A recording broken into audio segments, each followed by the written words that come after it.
moi boas noites. Un saúdo de César Goldi, Reyes Abad e de Manuel Vicente. Somos o equipo de Efervesciencia.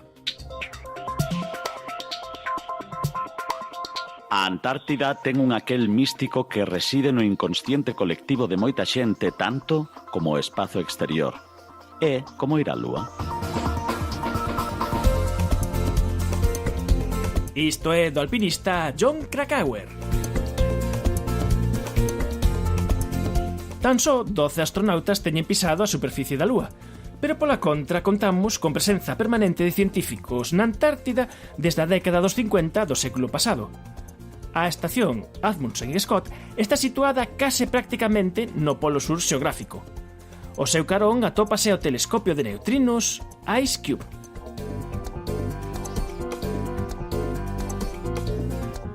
IceCube non se semella en nada a calquera telescopio óptico que poidamos ter na mente.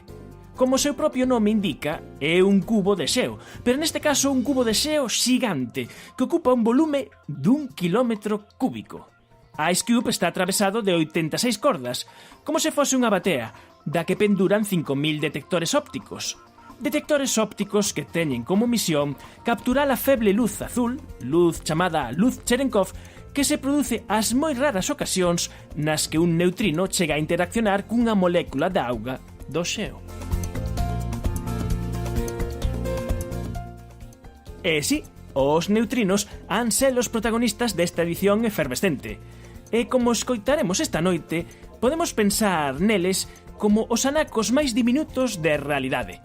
Os neutrinos son unhas partículas que atravesan a materia como se esta non existise. Neste mesmo intre, uns 100.000 millóns de neutrinos provintes do Sol están a atravesar a túa unha do dedo polgar sen inmutarse.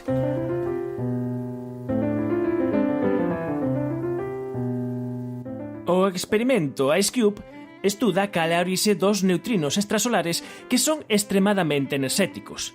Así, en 2012, detectáronse os dous primeiros neutrinos superenerxéticos que recibiron o orixinal nome de Epi e Blas, os coñecidos bonecos de Barrio Sésamo.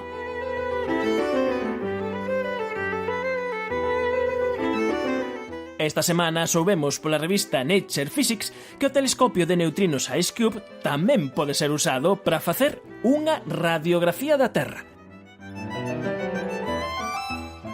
Un traballo de investigadores do Instituto de Física Corpuscular de Valencia e máis do Instituto de Ciencias do Cosmos de Barcelona ven de amosar como os datos de IceCube permiten medir a densidade do noso planeta. Cando un raio cósmico colide coa atmosfera, xera unha cascada de partículas, entre eles unha empanada de neutrinos que van atravesando toda a Terra. E só unha mínima porción deles, os máis enerxéticos, van ser absorbidos pola masa do noso planeta. Así, medindo o fluxo de neutrinos que atravesando a Terra chega a IceCube no polo sur, pódese calcular a densidade das diferentes capas do noso planeta.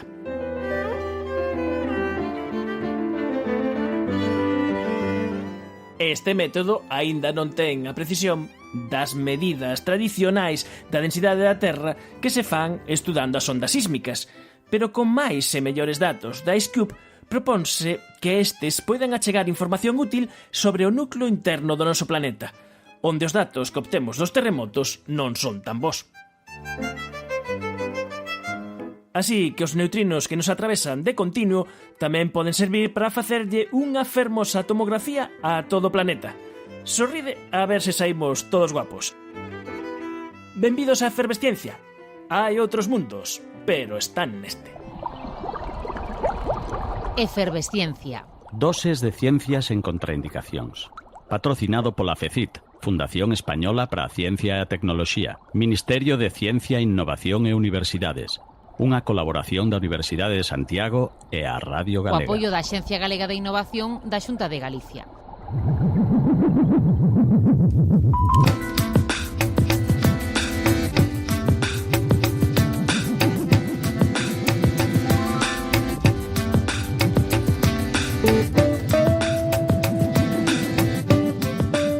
Contamos nos nosos estudos con dous invitados particulares. Particulares porque son físicos de partículas e físicos de neutrinos. Juan José Gómez Cadenas, moi boas noites. Boa noite. José Ángel Hernando, boas noites. Buenas noites. Ambos os dous son físicos de neutrinos. Sabemos de explicar que isto, por completar a presentación, Juan José é o director do proxecto NEST. Explicaremos tamén dentro dun anaco que significa experimento punteiro que se está a desenvolver en Canfranc, en España, sobre os neutrinos, e ele ademais é investigador Iker Vázquez do Donostia Physics International Center, e José Ángel, ele é profesor da Universidade de Santiago de Compostela e tamén investigador en NEST. Sí, exactamente. E ademais coido que es discípulo de Juan José. Sí, fui estudiante de doctorado de Juanjo hace ya unos años. Vale, y ahora colega a par, ¿no? Sí, ahora sí, recuperamos la relación de trabajo juntos hace como 5 años y ahora somos colegas en el experimento de NEXT. Aquí o protagonista son os neutrinos. A mí o que me chama a atención desta palabra, neutrino, é que ten un aire italiano. Sí, bueno, el neutrino tiene una historia bastante interesante y bastante novelesca, diría yo, novelesca, ¿no? Aparece como una invención, o sea, antes de descubrirse lo inventa Wolfgang Pauli, y lo dicen en esas palabras como un remedio desesperado para salvar la conservación de la energía. Isto en física pasa moitas veces, Isto Planck tamén foi un remedio desesperado para entender o corpo negro, está tamén pois o positrón, tamén é unha beleza matemáticas. Primeiro as matemáticas nos din unha cousa, ou a teoría nos di unha cousa, e logo a ver se é certo. Sí, aquí hay una pequeña diferencia, y es que en el caso entre Dirac cuando saca el positrón es la ecuación de Dirac la que se lo dice. En cambio, en el caso de tanto de Planck como de Pauli son los datos experimentales, es decir, hay unos datos experimentales que no entendemos, y en ese sentido es un poco peor, porque no tienes una belleza de una ecuación, tienes unos datos que no encajan, y entonces tienes que coger entre dos males. Uno de los males es que la energía no se conserva, el otro mal es que se conserva porque me invento una partícula fantasmagórica que no tiene masa, no tiene carga, no puede detectarse. Y por tanto es como una mentira, como una estafa que yo he metido allí, ¿no? Un fantasma. Pauli estaba tan arrepentido de aquello que no se atrevió a ir en persona a la conferencia en la que se presentó, mandó una carta, y esa carta es muy famosa porque le llamó se dirige hacia los miembros de este congreso diciéndoles: queridos radiactivos, señoras y señoras. Porque en aquella época llamarse radiactivo era una cosa estupenda. Claro. Ser radiactivo molaba, ¿no? Mientras que hoy en día si te llaman radiactivo es un poquito distinto. Además, ¿no? Se dirige en alemán, porque era la lengua de aquel momento. Sí, se dirige en alemán, ¿no? Que era Leben und radioactiv Damenunger. ¿No? Esto de ser radiactivo, podo contar así unha anécdota que este verán en Catoira, o meu pobo, vin que había un balneario que había propaganda dos anos 20 que tiñan sabóns radioactivos, eran sabóns moi radioactivos, e era a moda, bueno, pois se agora nos queixamos de que a publicidade nos quere vender cousas como light, eco e todas estas cousas, bueno, pois daquela era radioactivo. Absolutamente, la moda era la radioactividad, y estamos hablando de 1930 aproximadamente. Sí. Pauli inventa este remedio desesperado, él se queda con muy mala conciencia, pero unos años después viene Enrico Fermi, el gran físico italiano-americano, en cierto sentido, y Fermi le da, digamos, solidez matemática a la teoría. Y también tiene su gracia porque envía un artículo a publicar que le rechaza Nature, se lo rechaza, le dice, no nos interesan estas tonterías. Y entonces él lo publica en la revista de Nuevo Chimento, y naturalmente después le van a dar el premio Nobel, entre otras cosas, por este trabajo. Entre tanto, Pauli había propuesto llamarle a esta partícula neutra el neutrón, que tenía sentido. Pero no cuajó el nombre porque el neutrón, lo que hoy conocemos por neutrón, se descubrió unos años después por Chadwick. Y al final, pues cuando llegó Fermi y le dio nombre, pues Fermi era italiano, le llamó pequeño neutrón. Neutrino, que suena como capuchino. Efectivamente, la vida, el neutrino empezó con muy mal pie en la vida, diría yo, ¿no, José Ángel? Sí. Empezó con muy mal pie. Eso sí, se descubre después experimentalmente en los años 50, curiosamente, en un experimento en un reactor nuclear. A mis estudiantes siempre les hago la broma de que si el neutrino hubiese sido gallego, sería un neutriño. ¡Oh! Ahí está el neutrino que me faltaba. Te escondías de mí disfrazado de carga no balanceada, ¿verdad, mi subatómico amigo? Hola, Sheldon. Mirad, he encontrado mi neutrino perdido. Ah, bien, ya podemos retirar la denuncia. E os neutrinos, teóricamente, dá que unha partícula que, en principio, non ten que ter masa, moi pequena, que se non ten masa, quer dicir que viaxa a velocidade da luz, ou moi próxima. Ou moi próxima. Porque que características ten esta partícula? Por que é tan un poquinho diferente ás outras e ten o seu aquel para estudiar? Bueno, originalmente, como decíamos, se inventa casi por necesidad. Al final, una forma de mirar el neutrino un poco generosa, es decir, que el neutrino es la basura última que se produce en las desintegraciones radiativas. Cuando algo se desintegra radiativamente, en el fondo lo que está pasando es que hay algún neutrón dentro de ese núcleo que se está transformando en un protón y de paso emite un electrón y un neutrino. Este neutrino está ahí como para ajustar el balance de energía y parece que no tiene ninguna otra función en la naturaleza. Es una partícula tenue que apenas interacciona con la materia, que apenas tiene masa. De hecho, sabemos ahora que tiene un poquito de masa. Y la primera lectura que uno podría tener de neutrinos es, bueno, pues esto es un poquito de...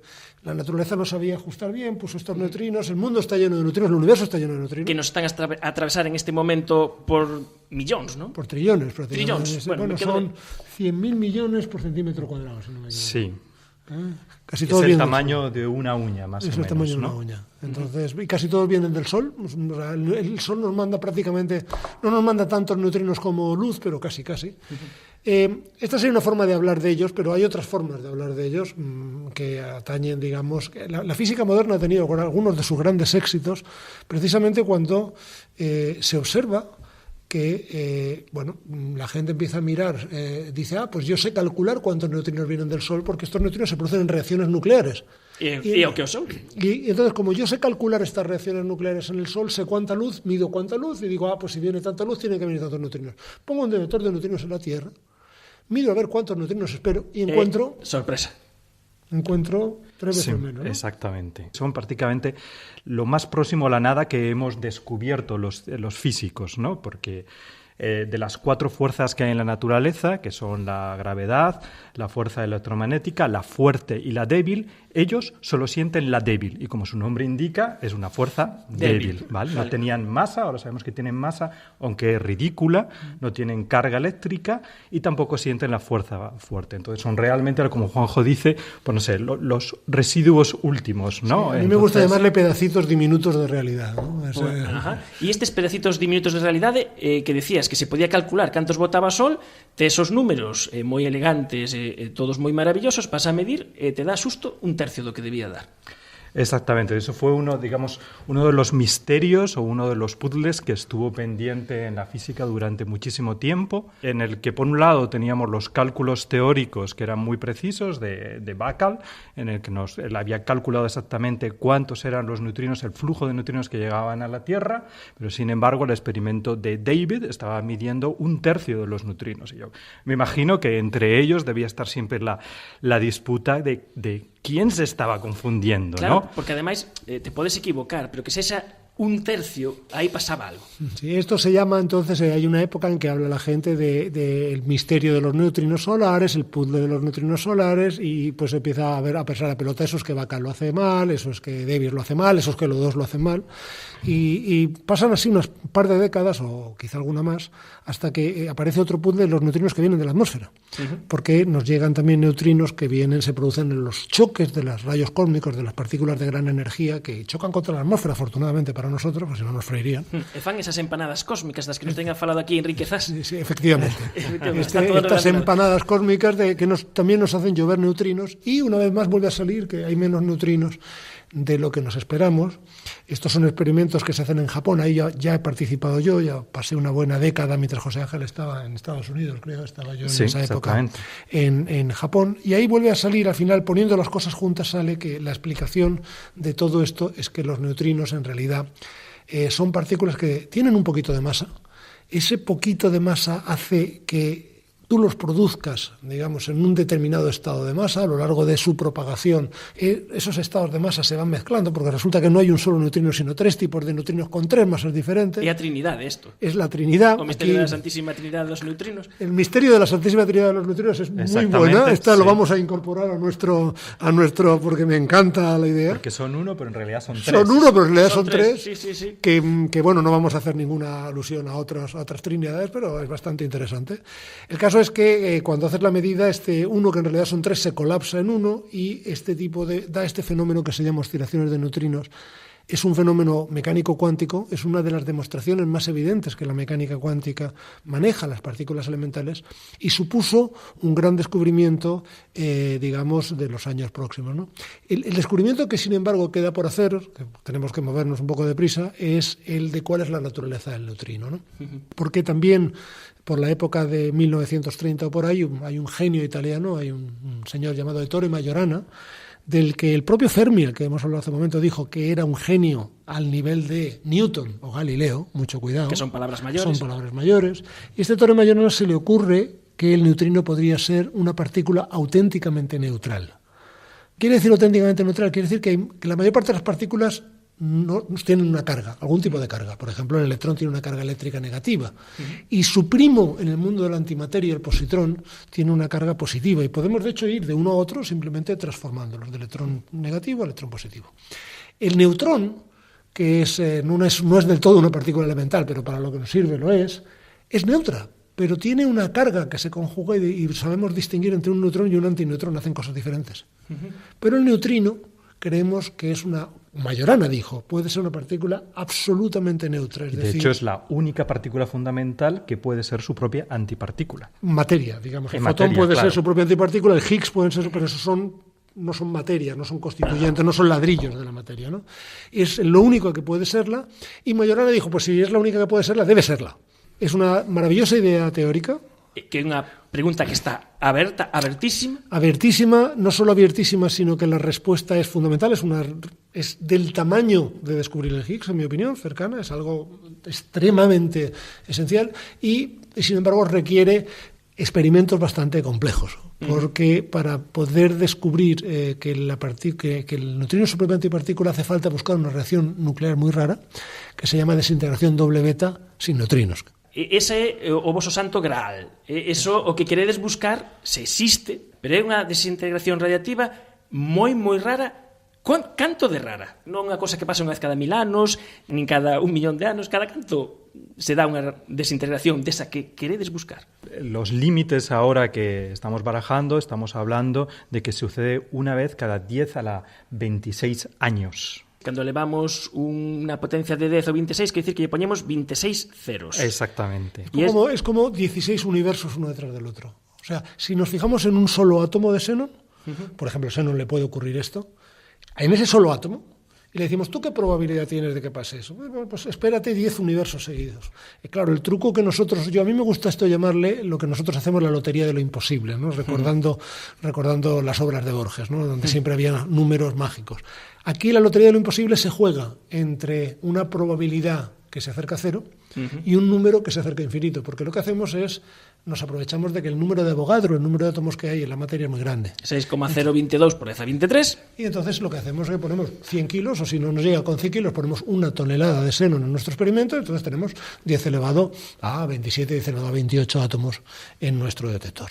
Y por tanto, si la probabilidad de un átomo individual es 10 a la menos 25, y yo tengo 10 elevado a 26, pues puede que tenga 10 desintegraciones en un año. O sea, que queredes comprar todos os boletos non é posible, pero comprar a maior cantidade posible de boletos para ter éxito. O que pasa é que unha das preguntas abertas é se isto é así, se a natureza é así, unha das preguntas é cantos boletos son necesarios. Correcto. Porque o mellor, se non atopas, pode ser porque non tes o número suficiente de boletos ou porque non existe. Sí. Y esta es pues uno de los riesgos de los... Quien hace la física experimental de neutrinos tiene que caracterizarse porque le gusta jugar a la lotería de lo imposible. Y todos los jugadores ya se sabe que son un poco insensatos, porque pueden perder. Si les gustara hacer otra cosa con su vida, como ganar mucho dinero o yo qué sé, realizar grandes obras públicas, se dedicarían a otra cosa, ¿no, José Ángel? Sí. De todas formas, los neutrinos a lo largo de la historia nos han ido sorprendiendo y nos han permitido avanzar en el conocimiento del resto de partículas. Y aquí este caso parece ser que pudiera ser así, ¿no? Porque el neutrino es la única partícula de materia, como dice Juanjo, que podría ser su propia antipartícula, y también sabemos que su masa es extremadamente pequeña, con lo cual no casa con la teoría del Higgs y pensamos de forma normal un acoplo del Higgs que produciese la masa de los neutrinos, pues es extraño, porque entonces esperaríamos que la masa del neutrino fuera igual que la de su pareja, que es la del electrón, y sin embargo sabemos que es 500 millones de veces más pequeña, al menos, con lo cual nos está indicando que aquí hay demasiadas sospechas de que aquí hay algo más. Empiezo yo. No veo una cosita... Algo que nos atraviesa de arriba a abajo. Ajá, el frappuccino de soja que me he tomado. Haz el favor de jugar bien. No veo una cosita que nos atraviesa de arriba a abajo. No sé. Si 65.000 millones de neutrinos solares atraviesan 1 centímetro cuadrado cada segundo, y dado que el área de este coche es de unos 60.000 centímetros cuadrados, eso significa 3,9 por 10 elevado a 15 neutrinos solares. Necesito con urgencia transfusión de efervesciencia. Porque estamos, os físicos, vos movedes por un marco conceptual que está tendo uns resultados abraiantes de precisión, con cifras decimais que quitan o sentido, que é o modelo estándar, que é o que funciona, pero, como tamén en todas as cousas, sempre queredes ver as cósicas a ver se hai algo máis, aí. Y esta es un dos fíos dos que se puede tirar, ¿no? Sí, yo me gusta aquí recordar una frase de una canción de Leonard Cohen muy bonita, en la que dice: hay una grieta en todas las cosas. Es por esa grieta por la que entra la luz. Entonces nosotros lo que hacemos es buscar las grietas del modelo estándar a ver si ahí hay un poquito de luz que nos ilumina de cara al futuro, ¿no? Esencialmente, para simplificar la idea, nuestro problema no es buscar una aguja en un pajar. Si fuera eso, vamos, José Ángel y yo estaríamos todo el día de vacaciones. Es buscar un grano de arena en una playa. Es decir, aproximadamente en una playa grande, en una grandísima playa gallega, podemos encontrar de ese orden, 10 elevado a 25 granos de arena. Y nosotros queremos encontrar un grano de arena particular en toda la playa. E ademais, por eso estades baixo terra en Canfranc, porque o que falábamos antes dos neutrinos que chegan do Sol, non queremos que nos metan aí ruido e que os neutrinos que detectamos tienen que ser do experimento, ¿no?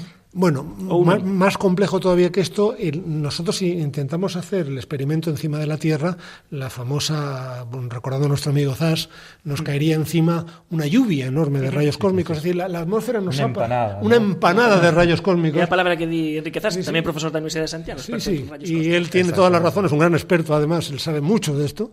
Y naturalmente sus palabras son correctas, nos caería la empanada. Y entonces nada más que veríamos, sería como, imagínate que intentamos detectar una gota de agua microscópica y nos metemos debajo de un chaparrón. Es imposible. Entonces tenemos que irnos debajo de la montaña donde el chaparrón está bastante amortiguado. Pero ahí nos acaban nuestros problemas porque la radiactividad ambiental que nos rodea en la roca tiene uranio y torio. Este uranio y torio que tiene la roca nos dispara fotones e intenta darnos señal falsa. O sea, todavía tenemos un chaparrón, ¿verdad? Sí, tenemos que meternos en un ataúd. Sí, bueno, nos metemos, si quieres, en un sitio silencioso, ¿no? Sí. Nuestro experimento está en una cueva o en una caverna, si quisiéramos decirlo así, en Canfranc, que es un sitio precioso en los Pirineos aragoneses, debajo de la montaña del Tobazo que separa a España de Francia. Y allí, dentro de la caverna, estamos protegidos de esa empanada que nos cae de los rayos cósmicos. Bueno, sodes cavernícolas, esto tamén remite a Platón, ver as sombras da realidade. Sin duda. Sí, y entonces estamos como Juanjo dice, un lugar silencioso, los lugares más silenciosos en los que podemos estar, en el que no nos perturben el resto de partículas que vienen del cosmos, aunque desgraciadamente todavía tenemos un pequeño ruido, como dice Juanjo, de todas aquellas partículas que están saliendo de las paredes de la caverna en la que estamos. Afortunadamente son ínfimas comparada con las que serían si estuviéramos aquí fuera, pero aún así, aunque estamos en el silencio, tenemos ese pequeño ruido que nos moleste que tenemos que atajar. Entonces lo que hacemos es que construimos muñecas rusas, con unas capas dentro de otras, y a medida que vamos entrando dentro de la capa de la muñeca rusa somos más y más radiopuros. Ponemos un ataúd de plomo que para lo que nos viene de la pared, y dentro ponemos un ataúd de cobre que para lo que viene del cobre, y dentro del ataúd de plomo y de cobre ponemos nuestro experimento, donde los materiales que usamos para detectar esta desintegración hay que tener cuidado porque nos escupen un poquito de radioactividad. Es un juego complejo y en ese juego hay que ver quién gana, ¿no? Al final nuestro experimento es, tras toda esta complejidad, una cámara de fotos electrónica que intenta hacer la fotografía de 2 electrones que se mueven en el gas. Esos 2 electrones serían la marca de una desintegración doble beta. Se llama doble beta porque se emiten 2 electrones. Sin neutrinos, no hay neutrinos porque uno de los neutrinos se ha comportado como materia y el otro como antimateria y se han quitado del medio. ¿Aniquilanse? Se han aniquilado, digamos, antes de producirse, pero bien. Y entonces, cuando cogemos a los 2 electrones y miramos su energía siempre es precisa porque no hay neutrinos. Así que nuestro objetivo es encontrar 2 electrones con nuestra cámara, de pesarlos, les medimos su energía y sabemos que tienen energía precisa, y de hecho la última gran idea que se nos ha ocurrido de hecho la energía corresponde justamente con la diferencia de masas entre el núcleo padre y el hijo, y es la famosa relación de Einstein de la masa c cuadrado. Entonces sabemos que los electrones tienen que tener justamente esa energía, igual a la masa perdida por el padre. Que é xusto o contrario que víamos ao principio de cando Pauli propuso o neutrino. Correcto. Se Pauli tivese esa lotería cósmica de ver esa, non tería. Es exactamente la misma idea. Estamos balanceando estamos antibalanceando. Aquí no hay balance. Justamente, como muy bien dices, aquí pobre Pauli se hubiera quedado encantado de la vida. Claro, aquí no tengo líos, ¿no? E ademais, falabas de dicir, bueno, isto é unha aposta moi grande, que dicir, arriscada. O premio gordo, o sea, o premio é moi gordo a nivel conceptualmente de física, incluso a nivel dos recoñecementos que podría ter, pero non sodes os únicos que estades tras esta doble desintegración e ver se non se emiten estes neutrinos. Sí, no somos los únicos, hay unos 5 o 6 experimentos en el mundo. Aquí también, si me prometes que no lo vamos a contar fuera de aquí, fuera de esta casa, te diré que aunque nos gusta siempre decir que estamos en competición, porque tiene que haber drama, y si no hay drama, si no hay competición, no hay drama, en el fondo, que todas mis competiciones fueran como con nuestros experimentos rivales, porque con alguna que otra rara excepción, la mayor parte de las veces hay más trabajo colaborativo que competición. ¿Qué ocurre? Que estamos jugando a la lotería de lo imposible con ángulos ligeramente diferentes, ¿no? Son generalmente detectores que utilizan técnicas distintas, que se hacen en lugares diferentes y que utilizan aproximaciones, digamos, experimentales diferentes.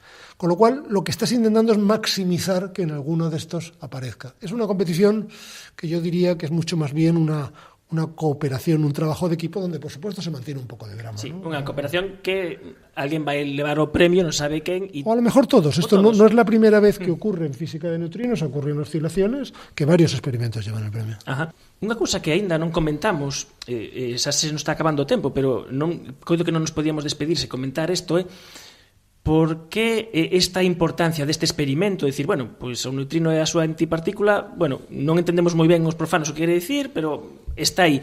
Pero realmente hai unha cousa atrás moito máis profunda, porque falábamos dese modelo da física estándar que explica moi ben pois os componentes fundamentais pois do que somos e as súas interaccións, pero hai unha pregunta máis fundamental aberta é por que estamos constituídos desta materia coteá, porque hai unha cousa que, bueno, hai moitos anos fixemos un par de programas no CERN, e unha cousa que a min que me abrallou é cando nos contaron, eu non sei se o número era exactamente este ou se o número realmente está ben, no? que hai un momento na nosa historia do noso universo que están as partículas, as antipartículas e se anulan unha coa outra. Correcto. Pero que hai un pequeno déficit, pero que hai ao mellor 10.000 millóns de antipartículas e 10.000 millóns unha de partículas e se anulan todas as restas e te queda só esa partícula que é a materia ordinaria na que estamos. Entonces, ese desbalance tan fino, tan pequeño, esa grieta que queredes ver ao final. Bueno, es los restos de un naufragio, ¿no? Lo que somos. Sí. Y la grieta la produce... La primera batalla cósmica. La primera batalla cósmica. Y la grieta la produce el agente doble. Todos los agentes dobles trabajan para dos campos, pero siempre tienen una agenda, ¿no? Y entonces el ALEC lea más. Aquel que no haya leído el espía que ha surgido el frío, que lo lea. Del universo cercano es el neutrino, probablemente el neutrino de Majorana. ¿Por qué? Porque como es materia, puede desintegrarse en materia. Como es antimateria, también puede desintegrarse en antimateria. Es la única partícula que puede hacer eso. Y como seguramente tiene una propiedad más que también estamos buscando, que es que tiene una ligera preferencia por la materia e introduce una pequeña asimetría. Introduce una partícula en él, 1.000 millones de partículas, y esa es la superviviente y eso somos nosotros. Así que esta partícula que hemos empezado describiendo como la basurita del universo es a lo mejor el creador del universo, es el ciclo completo, ¿no? A culpable de que esteamos aquí. É verdadeiramente todo isto abrallante, pero tan abrallante é que Juanjo foi metendo veladamente esas alusións literarias, non? De literatura, porque hai historias que se poden convertir en novelas, que se poden convertir en literatura, eu penso que algunhas en película, e antes, por exemplo, falabas de Majorana, e aquí é o misterio de saber se o neutrino é unha partícula tal e como dicía o señor Majorana, pero a propia vida do señor Majorana e a súa desaparición tamén é un misterio. Sí, Majorana parece que escogió parecerse a su partícula y desaparece con 30 y pocos años, catedrático de física, reconocidísimo, habiendo dejado un legado de una producción científica increíble, la mitad de la cual no se molestó en publicar. Desaparece en un viaje en el mar entre Palermo y Nápoles, dejando toda una serie de cartas contradictorias que dejan abiertas, como decíamos ayer en un debate en Bilbao, en una conversación en Bilbao, dejan abiertas todas las posibilidades. Que decidiera suicidarse, que decidiera desaparecer y dedicarse a otra cosa porque no soportaba más el mundo en el que se encontraba, que decidiera cualquier otra cosa. Da tantas pistas contradictorias que uno tiende a imaginarse que está haciendo una metáfora. En física cuántica, uno no es capaz de calcular cosas si no hace la integral de camino, es decir, calcula todos los posibles pasos que puede seguir una determinada partícula, los integra y te sale ese resultado. Parece que Majorana diga, mi desaparición, la forma en que voy a desaparecer no es ni esto, ni esto, ni esto, ni esto, sino la suma de todo esto, aquí os lo dejo. Y así lo hace, tiene la elegancia o el coraje o el valor o la insensatez o todo junto de desaparecer sin dejar rastro una noche en el mar. Y desde entonces pues no hemos estado obsesionados con el neutrino, pero también con esta figura maravillosa, mágica, triste, trágica y muy novelera que fue Ettore Majorana, ¿verdad? Sí, el genio que desaparece y no nos deja ningún rastro detrás. E aí hai moitas cosas que contar. E me quedan ganas tamén, bueno, eso mellor é outra vez, que nos digas que el saltimbanqui. Esto tenemos que hablar otro día, ¿no? Eso quedamos outro día, bueno, o mellor podemos enganchar porque o tempo se nos está a acabar. Outro día lle preguntamos a Juan José Gómez Cadenas a súa faceta literaria, que tamén a ten, porque moitas veces aquí en Efervesciencia nos gusta coñecer o que fan os investigadores, pero tamén coñecer as súas outras vidas paralelas, non? Como este neutrino que tamén está nos dous bandos, Juan José está tamén nos dous bandos, está no bando literario, no bando científico e ademais na Champions. Non sabemos se ao final vai chegar aí, vai gañar ou non, pero na Champions está. Foi todo un honor para a Efervesciencia poder saber un pouco esta historia deste neutrino que parece unha cosa tan exótica, pero que escoitando o que nos contades vemos que auténticamente fascinantes. Moitas grazas, Juan José. Ha sido un placer enorme. E foi tamén todo un placer poder ver que nos acompañe Juan José Hernando, profesor de física da USC, tamén do grupo de investigación de Juanjo, falarnos destes neutrinos que, bueno, tamén tirando de radiohemeroteca, falamos con el dos neutrinos ultra rápidos que ópera, que superaban supostamente a velocidade da luz e que logo ao final era un cable, e o experto que non lo contou foi José Ángel. José Ángel, moitas grazas tamén por acompañarnos. Gracias a vosotros, fue un placer en aquella ocasión y ya lo ha sido en este caso.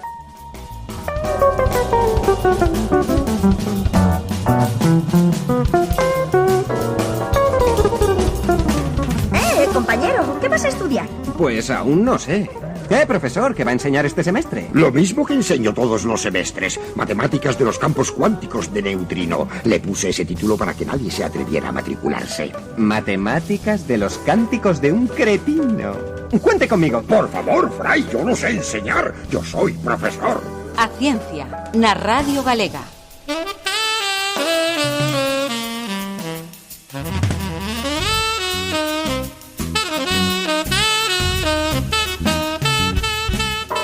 En Galicia temos a sorte de contar con moi bons xornalistas de ciencia. Un deles é Manuel Rey, redactor de Gue Ciencia. Manuel Rey, moi boas noites. Moi boas noites, Manuel, que tal? Moi ben, Gue Ciencia, que é o medio digital da ciencia en galego, que estades cada vez con maior presenza nas redes, especialmente, por exemplo, no Facebook.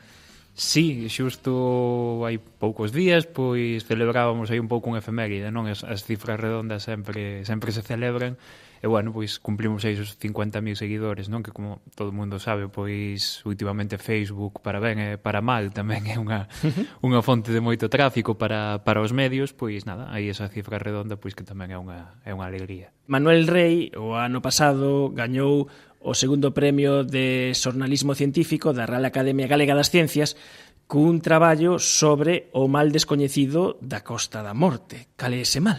Pois sí, ese mag da Costa da Morte, a ataxia, que, bueno, foi o proxecto que publicamos o ano pasado en Ciencia, e, bueno, pois, cando soubemos máis da enfermidade, contactamos coas persoas pois que estaban afectadas e demais, cos investigadores tamén, vimos que era un tema pois que daba moito que contar, non? E bueno, pois aquí estamos, metémonos na aventura un pouco pois de facer este libro para contar unhas historias que a verdade que valen a pena. Ese contacto con esa realidade inicialmente é unha reportaxe que gañou ese premio, pero levas un ano inserido nesa realidade e ves, aquí hai moitas historias e moitas cousas que deben ser contadas e dixeches, bueno, por que non facemos un libro, non?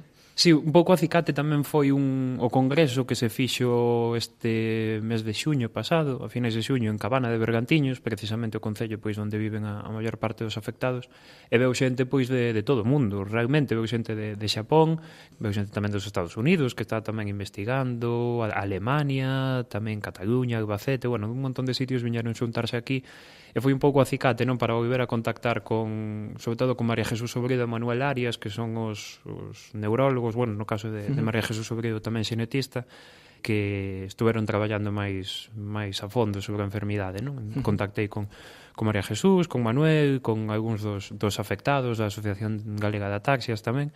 E, bueno, pois, por medio de tamén pois outro xornalista tamén vinculado á ciencia, que é Carlos Prego, que traballa no Faro de Vigo e tamén pois colabora con diversos medios. Ele estaba publicando un libro nunha editorial que se chama libros.com, e contactando con ele, comentando un pouquiño pois como surgiu o seu proxecto, pois animeime tamén realmente pois a seguir un pouco o camiño que fixera ele e apostar por esta campaña de micromecenado, que é un pouco como se lanza o libro con esta editorial. E, bueno, pois aí estamos traballando para que sexa unha realidade. María Jesús Sobrido, moi boas noites. Boa noite, que tal? Como estades? Un placer. Bueno, pois temos ao outro lado do teléfono, así, en plan con alervosía e nortunidade, a María Jesús Sobrido, que forma parte desta historia de este mal descoñecido da Costa da Morte, que hubo que poñerlle nome, identificalo e saber que había aí atrás. María Jesús, como viviches, como foi esa historia túa, que foi unha historia tamén persoal, claro? Sí, por suposto, miña, como sempre decimos, ¿no? Como di moi ben Manuel, dun equipo de xente que hai detrás, as historias sempre son historias colectivas.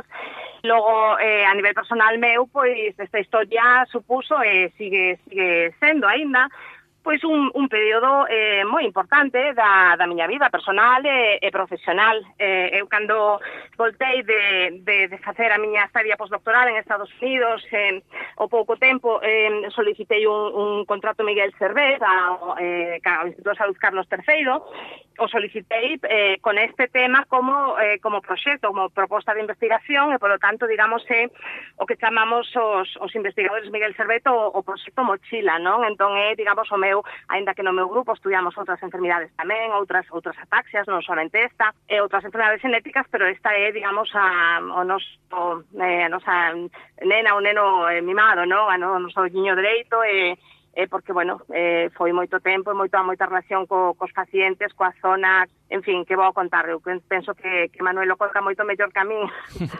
Bueno, hola, María Jesús, que tal? Boas noites, que non te saudei antes. Bueno, salvando as distancias, creo que ela pois que fixe un traballo increíble, non? A verdade é que toda esta trayectoria desde o ano, creo que María Jesús 92, que recibiu Manuel Arias os primeiros casos, non? Pois sí, aproximadamente, fíxate ti, canto choveu, no ano 92 estaba eu aínda rematando a carreira de medicina, o doutor Arias estaba daquela empezando a fixarse nesta coincidencia de pacientes que ela atendía entón todavía no hospital de Conxo, pois pacientes de distintas zonas, pero todos da Costa da Morte, con síntomas similares. Poucos anos despois xa, estando eu xa formándome como neuróloga, comentoume os casos, había da miña inclinación pola investigación xenética. O propio doutor Arias contou moitas veces, tiña dentro do meu proxecto pois unha estadía en Estados Unidos, a volta pois volvemos a topar, e insistiu en lembras daquelas familias, pois veña, agora xa temos que poñernos a investigalas. E realmente o proxecto que digo do Instituto de Salud Carlos III é un pequeno proxecto xusto o ano anterior da Consellería de Sanidade, foi nos anos 2005-2006. Aí é realmente cando pudimos finalmente comenzar a visitar as familias, a tomar mostras e a comenzar realmente a investigación. Claro, porque agora sí que sabemos o camiño, sí sabemos que ese mal descoñecido da Costa da Morte ten unha orixe xenética, SCA36, temos aí o problema desa mutación e desas persoas que a presentan, pero agora é moi fácil eso, como dís, botar a vista atrás, e a tecnoloxía que hai agora no eido da xenética facilita unha secuenciación moi rápida e a moi baixo custe, pero daquela non era exactamente igual. Efectivamente, estades moi ben ilustrados, como non esperaba menos. É así como dis, daquela o que había que facer aínda, a primeira década dos anos 2000, pois era unha cousa que se chama análise de ligamento, que como non tiñamos, todavía estaban empezando, pero bueno, todavía non chegaran aos laboratorios de España as primeiras secuenciacións masivas, ¿no? Digamos a grande escala do xenoma completo. Nos aínda tivemos que foi no meu caso o último proxecto por agora é un dos últimos que se fixo con esta análisis de ligamento, que consiste en que se comparan moitas persoas afectadas, se comparan a nivel dunha cousa as alteracións que se chaman unhas variacións, que se chaman polimorfismos no xenoma, e isto nos permite identificar quen dos afectados ten que variantes destes polimorfismos comuns, en que cromosoma teñen variantes comuns, non? E isto nos permitiu saber que o que buscábamos estaba no cromosoma 20, e logo pois xa quedou pois unha serie de anos de buscar mutacións nos genes desa zona, sabendo xa onde se localizaba, non? Dos 23 pares de cromosomas, pois primeiro había que saber en que cromosoma estaba o que buscábamos, pero hoxe en día efectivamente se faría unha secuenciación xa directa, seguramente, non farían falta tantas persoas afectadas como fixeron falta daquela. Non obstante, o tipo de mutación que causa a SCA36, a ataxia da Costa da Morte, non é unha mutación doada de atopar con secuenciación, porque non consiste nun simple cambio dun nucleótido por outro, sino nunha expansión dunha zona do xenoma, aumenta de tamaño. E ese tipo de mutacións aínda hoxe non serían fáciles, serían complicadas de atopar incluso coas técnicas actuais. E aí, na investigación que fixeches ti, Manuel, pos en contexto toda esta historia da pescuda deste mal descoñecido, pero aquí hai unha cousa que a min me fascina moito, que é como son os propios doentes, e algúns moi en particular, que axudan os investigadores a facer a súa tarefa. Sí, aquí, bueno, María Jesús estará de acordo que hai unha figura clave que realmente pois desperta moita admiración en todas as persoas que coñecen esta historia, que é a de Ramón Moreira, non? Un afectado, diagnosticado, bueno, non podería decir exactamente o ano, pero xa con síntomas, xa pois cunha mobilidade, cunhas capacidades de movimento limitadas para desenvolverse, e aínda así eu fixo pois unha carreira prácticamente contra o reloxo.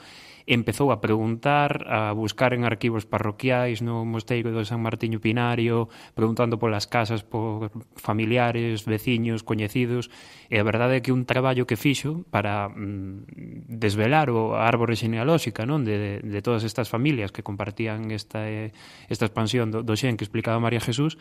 E, bueno, María Jesús pode contalo, pero como puido facilitar isto a investigación e a gran axuda que supuxo, non, para que isto puidese coñecerse, vamos. moitísima, vamos, foi unha pieza fundamental. Bueno, a ver, ademais de Ramón, houbo enseguida outros afectados tamén que compre tamén recordar, non? Temos a toda a familia Soutoures, que les mando, vamos, apertas e abrazos, bueno, a familia Vidal, bueno, unha serie de persoas que enseguida nos abriron as portas das súas casas, pero bueno, o papel de Ramón, o crucial foi que cando contactamos, cando nos coñecimos, porque todas as cousas nesta vida, a verdad é que suceden, sempre digo, pois a veces un pouco por casualidade, non? É certo que, como decíamos antes, o doutor Arias pois tiña aí esas ganas de hincarlle o dente, de realmente averiguar un pouco que era o misterio detrás desta enfermedade, desta ataxia, pero eu penso que a coincidencia no tempo con Ramón, que por aqueles días veu a ver ao doutor Arias co seu irmán Daniel, ali estaba eu, coincidimos os tres, empezamos a falar, e logo como faríamos isto, que fai falta.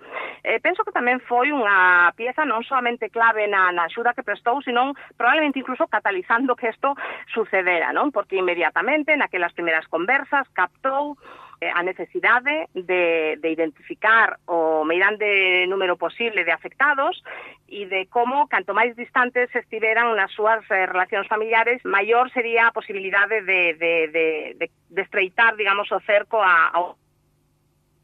Bueno, estábamos a falar con María Xesús Sobrido, que é a investigadora desta historia deste mal descoñecido na Costa da Morte. Perdemos a comunicación, pero podemos seguir a conversar con Manuel Rey. Vamos ir cubrindo un pouco. Vamos ir cubrindo un pouco. Recuperamos a conexión. Se recuperamos. Pero esa importancia desa xenealoxía que axuda a buscar esa agulla no pallar. E como pasan todas as cousas, nesta historias, eu coido, dame a sensación, no, que hai un ganche hai unha historia de ciencia, de investigación, de teimosura dos investigadores, pero tamén está o lado humano, non? Tamén é moi importante un pouco tamén o impulso, non, que lle dá razón de ser o libro, e pois esas historias, non, das persoas, porque cada caso é distinto. Ramón, por exemplo, un día vai camiñando pola rúa, ten o seu traballo, ten unha situación pois relativamente cómoda, unha vida pois feliz, coas súas historias como todo o mundo, pero de repente un día tropeza pola rúa sin darse conta, racha o pantalón, que me pasa, non sei que está acontecendo. Outra persoa, por exemplo, que tamén pois de repente empeza a notar de que se levanta no sofá na casa e perde o equilibrio. Outra persoa, pois que tamén tipos de problemas que parecen pois unha anécdota ao comezo e que se empezan a ser os síntomas pois deste tipo de enfermidades, pois eso, un tropezón na rúa, unha perda de equilibrio. Fai casos, por exemplo, pois incluso máis difíciles e incluso duros, non? Hai comentarios de xente que lembra que durante os primeiros síntomas pois iba andando pola rúa e xente que lle berra, pero vas borracho, claro. Que faz, pero canto viño bebeches, e realmente ven que non, quero dicir que lles está pasando algo que non poden explicar que, non parece haber ningún motivo detrás, e bueno, pois que che cambia a vida, non deixa de mudarche a perspectiva que tiñas. E tamén outra cousa interesante, nun marco de idade establecido hoxe en día, non, pois por exemplo, se tes máis de 40, 50 anos, pois podes estar xa diagnosticado, ter os primeiros síntomas ou non, ou tu eches a sorte de non herdar esa expansión, non? Pero hai un rango de idade, por exemplo, desde a xente que pode ter agora 20 anos, hasta a xente que pode pois ter, ou 10 incluso, máis pequena, hasta que ten pois 30 e pico, 40 anos, que non sabe ou está nunha situación pois complicada, non? Fágome as probas, espero que veña e que pase o que pase, e meus fillos, que vai ser deles, podo facer algo para evitar que herden. Son historias pois que tamén teñen moito que contar, vamos. Porque é unha doenza que se pode herdar, podes ter esa mutación que é dominante, se te toca a lotería, sí ou non, podes tela, non tela, e polo de agora non hai cura. non hai cura nin tratamento, non hai nada que se poida facer, aparte, pois, bueno, que sí que hai cousas que axudan un pouco a sobrelevala, non? Pois, por exemplo, fisioterapia, sí que lle axuda aos afectados, tamén logopedia para o tema da fala, non? Que comentamos tamén, pois axuda un pouco a retrasar eses problemas para comunicarse, pero non hai nada, non hai ningún tipo de medicamento. Tampouco é unha enfermedade curiosa, porque é unha das frases que doitan dicir os afectados, que nin mata nin doi, que teñen unha esperanza de vida longa os afectados. Non hai prácticamente dor neses problemas, pero bueno, o problema está aí. O único que se pode facer agora, que como explican María Jesús e o resto de científicos que investigan a enfermidade, é o consello xenético e a selección de embrións. Sí que se pode desenvolver esos embrións e descartar os que se vexa que teñen esa mutación. Entonces sí que, de algún xeito, a enfermidade ten data de caducidade. Pero claro, hai moito que facer aínda e hai moitos afectados que xa non teñen esta oportunidade para librarse da doenza, non? E xa se nos está acabando o tempo, pero falábamos ao principio, non sei se contar esta historia ou dicir a xente que merque o libro en libros.com, que se faga mecenas deste proxecto e que lea a historia no libro, pero mellor podemos dar un poquinho unhas pistas de esa posible conexión, esa conexión que hai entre Xapón e a Costa da Morte vía esta doenza. Sí, podemos adiantar algo. De todas formas, xa comentaremos cando o libro xa sexa unha realidade tamén e xa poderemos falar máis porque máis saberemos, non? Pois iso, é curioso ademais porque aparece a mesma doenza en Xapón, a mesma mutación, os mesmos síntomas, un grupo de pacientes tamén dunha zona localizada. Non se sabe aínda que pasou. Si foi unha mutación que se produciu 2 veces en sitios distintos no mundo, é moi improbable. Que toque 2 veces a lotería? Sí, pero como, imposible por probabilidade, non? E outra cousa tamén moi improbable, pero menos improbable, é que haxa un antepasado común, que alguén nun determinado momento tuvese descendencia cara a Xapón e descendencia cara a Galicia.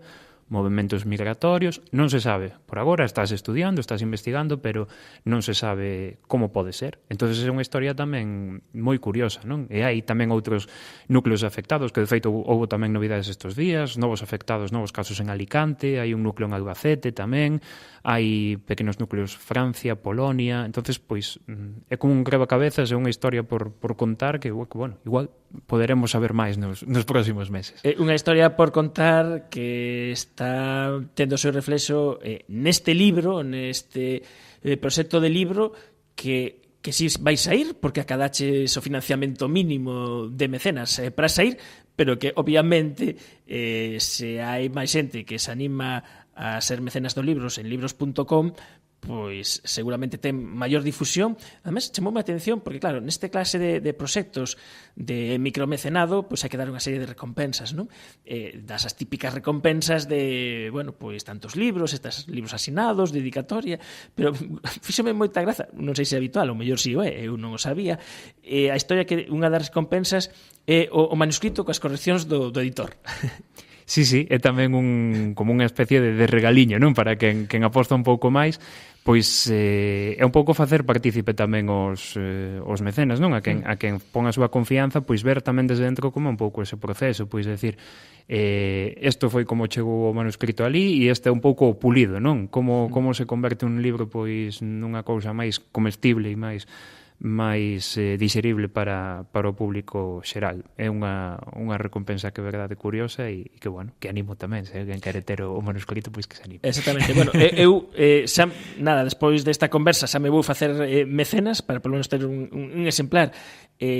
Obviamente apoiar o proxecto e prazos porque claro, se van saindo cousas, a ver, como vas facer para pechar? Nos agora temos un prazo máis ou menos establecido para entregar o manuscrito desde que se remata a campaña, que rematou hai pouquiños días.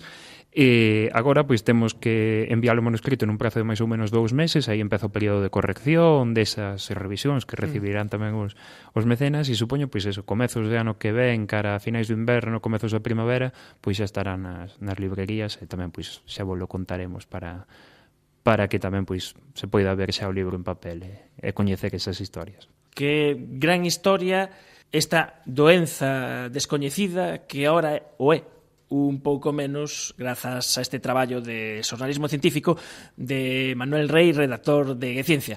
Moitas grazas por acompañarnos esta noite. Moitísimas gracias a ti, Manu, por convidarme. Moi boas noites.